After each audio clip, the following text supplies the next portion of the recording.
We have used Deputy in the past, just for RosterElf was a bit easier. We did have real life people to talk to on the phone if we had any issues. I guess for us as a business, we have no complaints. It's been good and we're happy. I think having an Australian-based support plays an integral part for RosterElf. One of the main reasons why we went with RosterElf was because they had an Australian base. We could speak to someone, and it's a real life time. No time differences. No, we have an issue, we contact straight away, and we get a response straight away.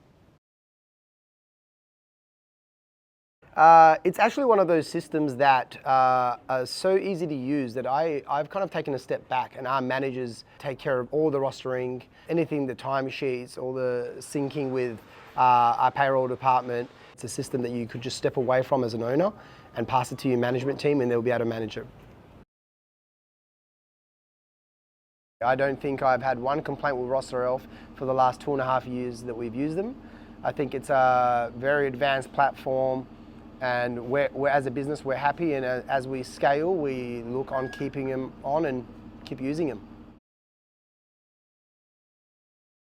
What made RosterElf appealing for us was the fact that as company directors, as owners, we could subscribe, use this platform, we could walk away, and it's such an easy use for our management team, our chefs, and also for our team members who are checking their rosters. They find it easy to use, and for our payroll team, it syncs with everything. So it's a bit of a walk in the park for owners, because you could take on RosterElf and walk away and not really worry as much.